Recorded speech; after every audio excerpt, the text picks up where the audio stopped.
Halo semuanya, di sini saya akan membahas terkait materi perkuliahan minggu pertama untuk mata kuliah manajemen proyek dan perubahan. Di minggu pertama ini kita akan bahas terkait the nature of information technology project. Oke, kita masuk modulnya. Nah, yang pertama ini di sini kita akan menemukan beberapa istilah di manajemen proyek ya. Yang pertama itu ada project. Project itu adalah usaha sementara yang dilakukan untuk menciptakan produk, layanan, atau hasil yang unik. Kemudian yang kedua itu ada project manager. Project manager ini adalah orang yang ditugaskan untuk memimpin tim proyek yang bertugas dan bertanggung jawab untuk mencapai tujuan dari proyek. Yang ketiga itu ada project management. Nah, project management ini adalah aplikasi pengetahuan, keterampilan, peralatan atau tools dan teknik untuk kegiatan proyek untuk memenuhi persyaratan proyek. Yang keempat itu ada program. Nah, beberapa proyek yang dikelola di mana aktivitas-aktivitas proyek itu dikoordinasi di mana keuntungannya tentu jauh lebih besar dibandingkan proyek individual itu disebut program. Nah, kemudian ada portfolio. Nah, ini mirip dengan portofolio investasi. Kita bisa lihat hasilnya, bisa lihat resikonya. Nah, bisa lihat juga di sini tentunya pengalaman teknologi. Nah, project portfolio ini tentu harus selaras dengan strategi organisasi supaya bisa mencapai keuntungan yang kompetitif. Oke, next kita masuk ke project atribut. Nah, di sini ada 9 atribut proyek ya. Yang pertama itu ada time frame. Time frame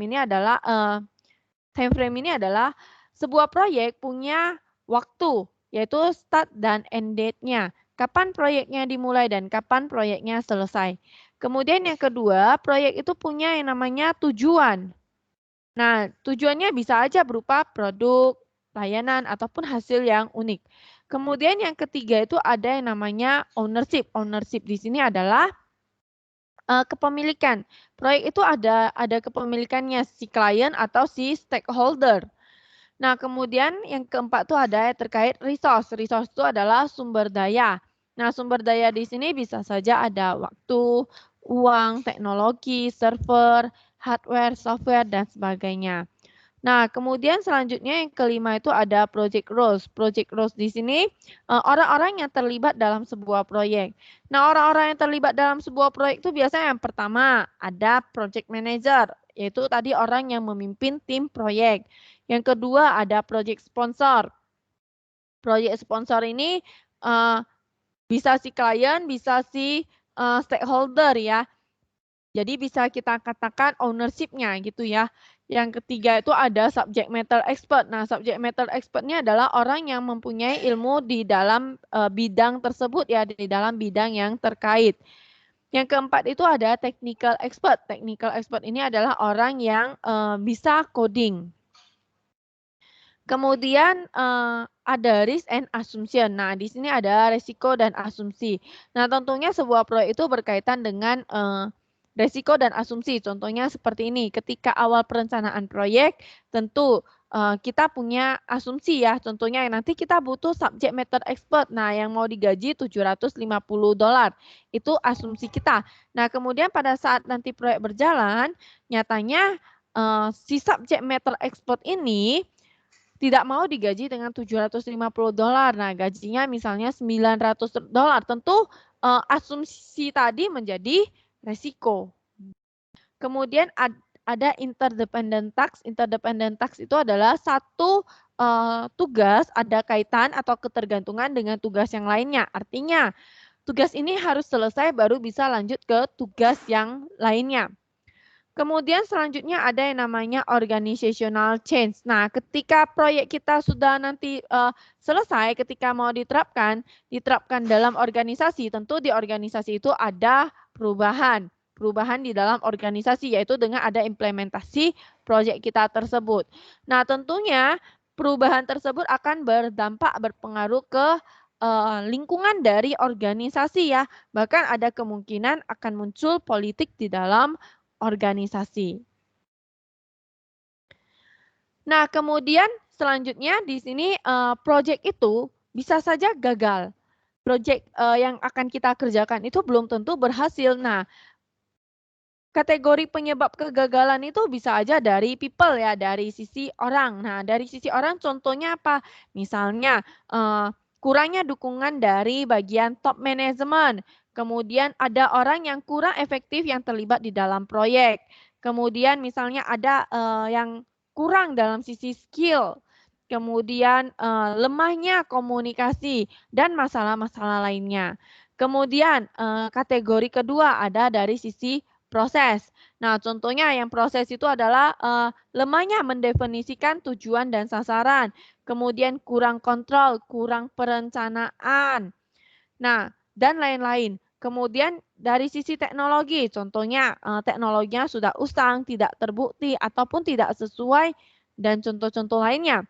Yang keempat tuh dari sisi organisasi. Di sisi organisasi itu contohnya kurang arah, tiba-tiba di pertengahan ada perubahan prioritas, kemudian lemah dalam pendanaan, dan lain-lain.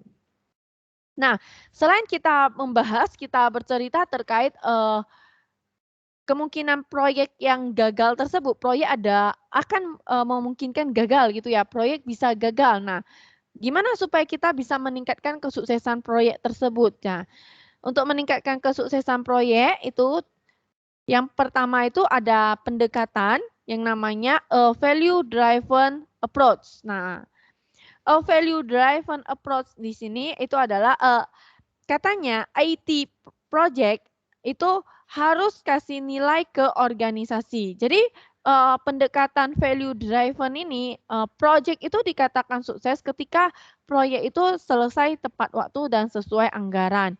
Yang kedua itu ada a socio-technical approach. Nah, socio-technical approach di sini dia fokus pada perhatian di teknologi. Organisasi itu ditingkatkan untuk proyek IT yang nanti dikatakan sukses itu pada kita fokuskan pada penggunaan tools, teknik, dan metodologi pengembangan TI. Kemudian ada project management approach. Nah, project management approach kesuksesan itu kita dasarkan pada proyek TI. Nah, serangkaian kematangan atau kesiapan, kemampuan proses, dan infrastruktur. Nah, kemudian yang terakhir itu ada knowledge management approach. Nah, knowledge management approach di sini itu adalah menggunakan yang namanya a socio-technical approach dan komitmen ke prinsip project management dan praktek penting untuk kesuksesan. Nah, demikian terkait modul 1 untuk pertemuan pertama. Jika nanti ada yang mau didiskusikan, silahkan.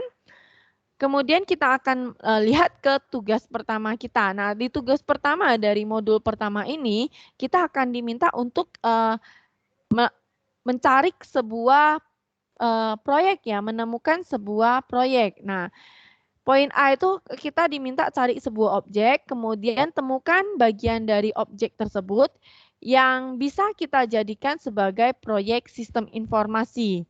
Nah, kemudian kita bisa menjelaskan, poin B-nya kita bisa menjelaskan kenapa sih bagian tersebut kita layak ya kita angkat sebagai proyek. Di poin C-nya kita diminta identifikasi kegagalan dan kesuksesan yang mungkin terjadi dalam proyek ini. Nah, demikian untuk modul terkait pertemuan 1. Terima kasih, sampai jumpa di video pembelajaran untuk rangkuman untuk video-video yang lainnya.